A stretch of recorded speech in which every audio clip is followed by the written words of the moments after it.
بسم اللہ الرحمن الرحیم الحمد للہ رب العالمین والعاقبۃ للمتقین والصلاة والسلام علی سید الانبیاء والمرسلین اما بعد فاعوذ باللہ من الشیطان الرجیم بسم اللہ الرحمن الرحیم ومما رزقناهم ينفقون صدق اللہ مولانا العظیم۔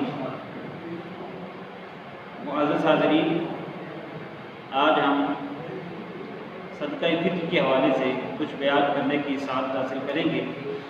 اللہ تبارک و تعالیٰ کا احسان ہے کہ اس نے ہمیں عید الفطر کی خوشیاں عطا کی ہیں۔ ماہ رمضان کی عبادتیں کرنے والوں کے لیے اللہ کا یہ بہت بڑا انعام ہے عید الفطر، اور یہ دونوں عیدیں اللہ کا انعام ہیں، اور ان کو منانا یہ تمام مسلمانوں کے لیے سعادت ہے، کیونکہ یہ اللہ تعالیٰ کی طرف سے مہمانی ہے۔ اور اگر آپ کسی کے لیے گھر میں پروگرام کا اہتمام کریں اور کوئی نہ آئے تو آپ ناراض ہوں گے، تو یہ دونوں عیدیں جو ہیں یہ اللہ تعالیٰ نے خاص کر نبی کریم صلی اللہ علیہ وسلم کی امت کے لیے عطا فرمائی ہیں، انہیں سیلیبریٹ کرنا چاہیے۔ تو عید الفطر کے منانے میں ایک اہم حصہ صدقہ فطر کا بھی ہے۔ اللہ تبارک و تعالیٰ کے پیارے رسول صلی اللہ تعالیٰ علیہ وسلم نے جو ہمیں نظام عطا فرمایا ہے، اس میں اللہ تعالیٰ کی عبادات بھی ہیں، اور اس کے ساتھ ساتھ اللہ کی مخلوق کی خدمت بھی ہے۔ اللہ تعالیٰ کی بارگاہ میں سجدہ کرنے کا حکم بھی ہے، اور ساتھ ساتھ اللہ کی راہ میں مال خرچ کرنے کا بھی حکم ہے۔ قرآن پاک کی بہت سی آیات آپ دیکھ لیں، جیسے کہ سورہ بقرہ کی ابتدا میں فرمایا وَيُقِيمُونَ الصَّلَاةَ وَمِمَّا رَزَقْنَاهُمْ يُنْفِقُونَ، وہ نماز قائم کرتے ہیں اور جو ہم نے انہیں روزی دی ہے اس میں سے خرچ کرتے ہیں، یعنی نماز کے ساتھ ہی مال خرچ کرنے کا ذکر۔ اسی طرح وَأَقِيمُوا الصَّلَاةَ وَآتُوا الزَّكَاةَ، اور نماز قائم کرو اور زکوٰۃ دو۔ یہاں پر بھی جسمانی عبادت کے ساتھ ساتھ مالی عبادت کا ذکر ہے۔ اسی طرح سورہ مدثر کے اندر جب جنتی پوچھیں گے جہنمیوں سے، اس بات کا ذکر ہے سورہ مدثر کے اندر، تو پوچھیں گے ما سلککم فی سقر، تمہیں کون سی چیز جہنم میں لے آئی؟ وہ کہیں گے لم نکن من المصلین، ہم نماز نہیں پڑھتے تھے، ولم نکن نطعم المسکین، اور ہم مسکینوں کو کھانا نہیں کھلاتے تھے۔ اور ایمان والوں کی شان بیان کرتے ہوئے اللہ تبارک و تعالیٰ نے سورہ معارج میں فرمایا الذین ہم علی صلاتہم دائمون، وہ ہمیشہ نمازیں پڑھتے رہتے ہیں، والذین فی اموالہم حق معلوم للسائل والمحروم، اور یہ وہ لوگ ہیں کہ جن کے مالوں میں مقررہ حق ہے سائل کے لیے اور محروم کے لیے۔ تو جو حقوق اللہ تعالیٰ نے ہمارے ذمے لگائے ہیں، یعنی ضروری قرار دیے ہیں، فرض یا واجب ہیں، انہی میں سے ایک صدقہ فطر بھی ہے۔ اللہ کے پیارے رسول صلی اللہ تعالیٰ علیہ وسلم نے اسے مقرر فرمایا ہے۔ حضرت عبداللہ ابن عمر رضی اللہ تعالیٰ عنہما کی روایت جو کہ بخاری و مسلم میں موجود ہے، فرمایا فرض رسول اللہ صلی اللہ تعالیٰ علیہ وسلم صدقۃ الفطر، اللہ کے رسول صلی اللہ تعالیٰ علیہ وسلم نے فرض رسول اللہ صلی اللہ تعالیٰ علیہ وسلم زکوٰۃ الفطر۔ زکوٰۃ الفطر کا مطلب یہی ہوا صدقہ فطر۔ اللہ کے رسول صلی اللہ علیہ وسلم نے فطر کا جو صدقہ ہے اس کو مقرر فرمایا ہے، اس لیے ہم اس کو زکوٰۃ الفطر بھی کہہ دیتے ہیں، صدقہ فطر بھی کہہ دیتے ہیں، فطرانہ بھی کہہ سکتے ہیں، اور ہمارے ہاں اس کو فطرہ بھی کہا جاتا ہے۔ بہرحال جو بھی ہو، یہ رسول اللہ صلی اللہ علیہ وسلم نے مقرر فرمایا ہے، اور اس کی مقدار بھی آپ نے بتائی، اسی روایت میں فرمایا صاع من تمر او صاع من شعیر، ایک سا کھجور ہو یا ایک سا جو ہو۔ اور ایک اور روایت میں ابو داؤد شریف کی روایت میں فرمایا او نصف صاع من قمح، گندم کا آدھا سا، یعنی کھجور یا جو ہو تو ایک سا اور گندم ہو تو نصف سا۔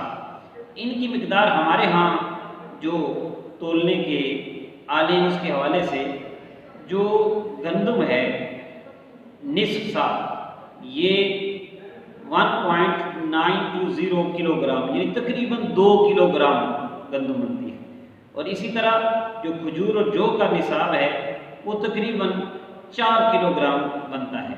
تو ان میں سے کسی بھی چیز کا جو ہے وہ صدقہ فطر ایک بندے کی طرف سے دیا جاتا ہے۔ ہمارے ہاں عام طور پر گندم سے دیا جاتا ہے، تو گندم یا اس کا آٹا جو کہ 1.920 کلو گرام یعنی تقریباً 2 کلو گرام ہو وہ دیا جائے، یا اس کی قیمت دے دی جائے، تو یہ ایک بندے کی طرف سے صدقہ فطر ہے۔ اور صدقہ فطر جس پر واجب ہوتا ہے وہ کون ہے؟ پہلے اس کو سمجھ لیتے ہیں۔ جو صاحب نصاب ہو، یعنی جس کو اپنی اصلی ضرورتوں کے علاوہ اور قرض وغیرہ کے علاوہ اتنا پیسہ عید کی صبح صادق یعنی جب سحری کا وقت ختم ہوتا ہے اور فجر کا وقت شروع ہوتا ہے، اس وقت میں اس کے پاس اتنا پیسہ ہو فالتو جو کہ نصاب تک پہنچتا ہے۔ وہ نصاب کیا ہے؟ اگر اس کے پاس سونا پڑا ہے تو وہ 7.5 تولے سونا یعنی 87.48 گرام سونا اس کے پاس پڑا ہو، اگر خالی سونا ہے۔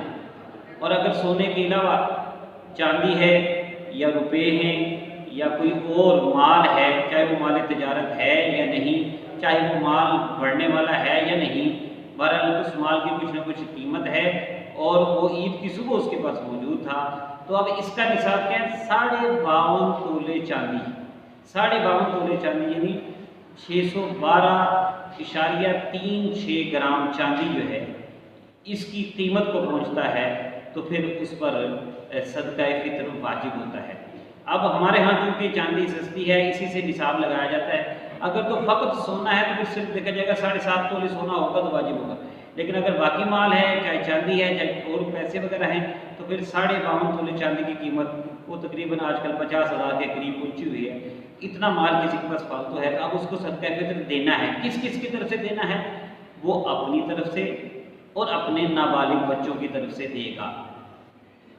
بیوی کی طرف سے اس پر لازم نہیں ہے، بڑے بچوں کی طرف سے اس پر لازم نہیں ہے۔ ہاں اگر وہ بیوی بچوں کا خرچ خود چلاتا ہے تو اب وہ ان کی طرف سے بھی ان کی اجازت کے بغیر بھی دے دے گا تو ہو جائیں گے۔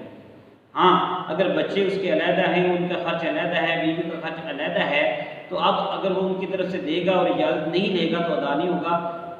بیوی بچے اسی طرح اپنے باپ کی طرف سے اگر صدقہ فطر دیتے ہیں تو اس کی اجازت سے دے دیں تو ہو جائے گا، ورنہ نہیں ہوگا۔ تو بہرحال بندے پر اپنی طرف سے اور اپنے نابالغ بچوں کی طرف سے لازم ہے، اور اگر باپ نہ ہو تو دادا کو لازم ہے کہ وہ اپنے ان پوتوں کی طرف سے پوتیوں کی طرف سے دے۔ لیکن اس میں یہ ہے کہ واجب انہی پر بھی ہے، انہی پر ہی ہے جو صاحب نصاب ہیں، جن کے پاس اتنا مال ہے۔ جو غریب ہے اس پر واجب نہیں ہے۔ اب وہ صدقہ فطر کب دے؟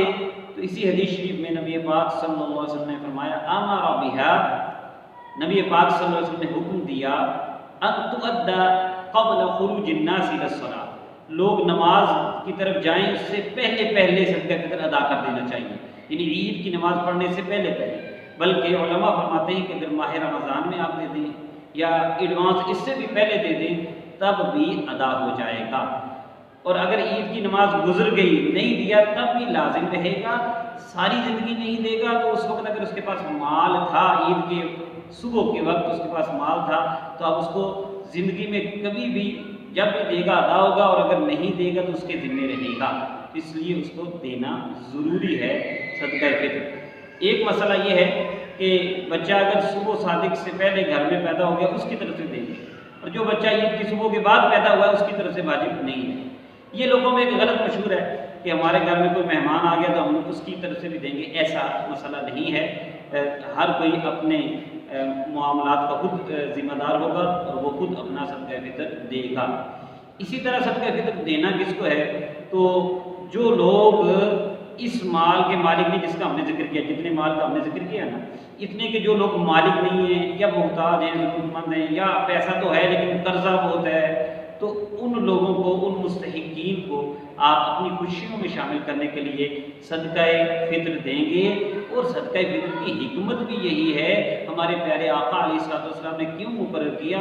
حضرت عبداللہ بن عباس رضی اللہ تعالیٰ عنہما اس کی حکمت بتاتے ہیں کہ فرض رسول اللہ صلی اللہ علیہ وسلم زکوٰۃ الفطر طہر الصیام من اللغو والرفث وطعمۃ للمساکین۔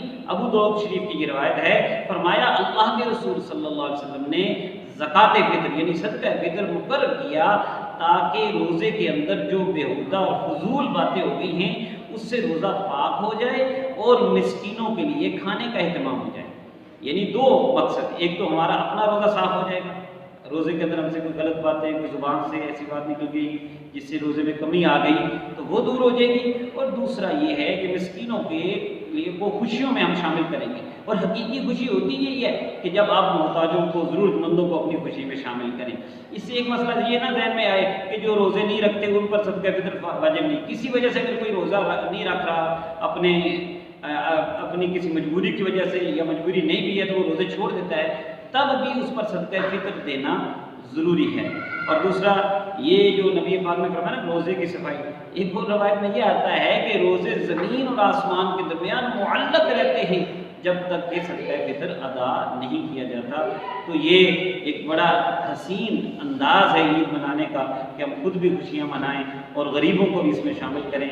اللہ تبارک و تعالیٰ سے دعا ہے کہ اللہ تعالیٰ ہمیں خیر و عافیت سے یہ دن منانے کی توفیق عطا فرمائے، نبی کریم صلی اللہ علیہ وسلم کی سنت کے مطابق اس کو منانے کی توفیق عطا فرمائے، اور غریبوں کو اپنی خوشی میں شریک کرنے کی توفیق عطا فرمائے۔